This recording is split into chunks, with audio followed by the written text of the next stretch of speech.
Ayan, so wala na po tayong pa-intro-intro pa rito. Mayroon na namang patambalan at patutuan sa akin ngayon. Galing pa raw ito ng Toledo City. Sabi ng may-ari ay galing na raw ito sa kasa. Iwan ko kung kasa ba talaga. Baka kasagbutan o kasagingan gikan. Kaya hindi na natin to patatagalin pa. Unang-una, gihinginlan ko muna ang mga masasamang nilalang rito sa pamamagitan ng pagpisik-pisik ng tubig na galing sa gripo. Kaya maniwala man kayo o sa hindi, proven and tested na talaga namin ang prosesong ito. At syempre, hindi natin rin kalimutan na bago pa po tayo manghilabot dyan, kailangan hapinan muna natin ng kunting dasalan. Sa mga kapwa ko Miriko dyan, kapag mayroong magpatagaan, gayahin nyo lang ang prosesong ito. Sigurado po ako na magbaha at maglunop gyud ang basir ninyo. Ayan, so titingnan na natin to.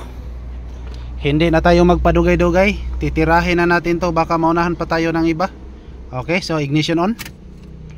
Ayan o. So kita naman natin ngayon mga kalbularyo ay lumalabas yung lahat ng mga engkanto. So ibig sabihin ay buhay pa ang espiritu nito. So try nating ignition start. Ayan o. Ayaw talaga umandar. So hindi talaga umandar ang makina. So ngayon gamitan na natin ang ating hula-hula. Baka matsambahan na naman tayo rito.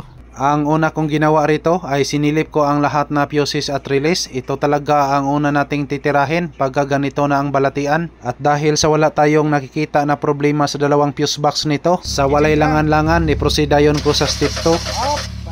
Nag-urine test muna ako at dito natin malaman kung umihi ba ang pasyente nating 2 taon nang nakumatos. So dito ko pinaslakan ng ating X-ray machine para makita talaga natin kung ano lang ang dahilan nito. At syempre, defense mechanism na rin na baka sasabihin na naman ng aking solid basher na palagi akong umaasa sa aking talagsaong hula-hula. Ayan, sa wakas lumabas po rito ang U0167 at naka-indicate po dito communication with immobilizer system. At nang pagkatapos na nating naitingnan sa ating X-ray machine, so ibalik nating i-ignition on.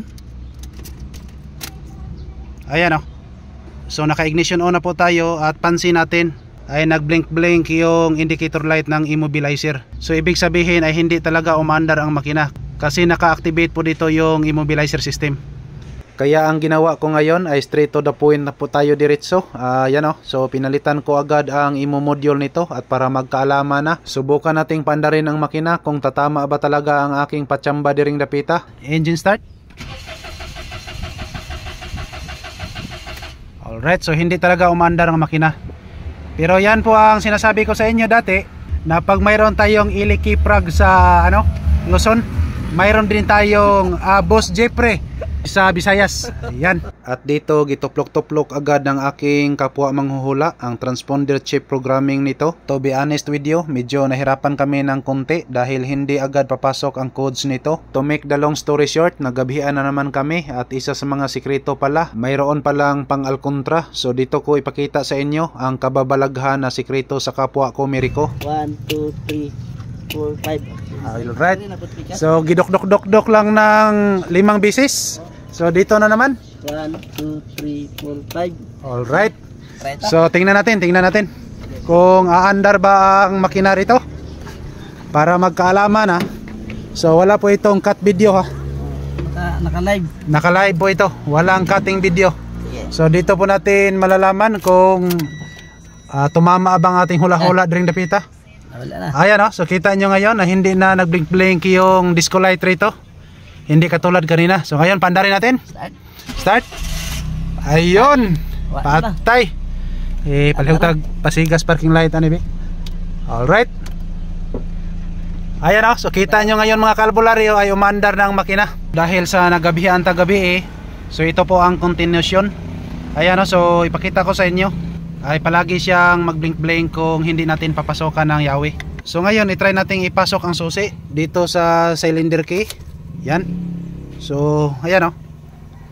So nawala yung blink-blink rito. At nang ibalik kong tanggalin. Alright. So mayroon siyang blink-blink. So ibalik kong ipasok ang susi. Ayun. So nawala. So ibig sabihin ay mayroon ng communication ang immobilizer system natin. So ngayon try nating pandarin ang makina para maklaro natin kasi kagabi hindi masyadong klaro dahil sa dilim na. Okay, ignition start. Alright.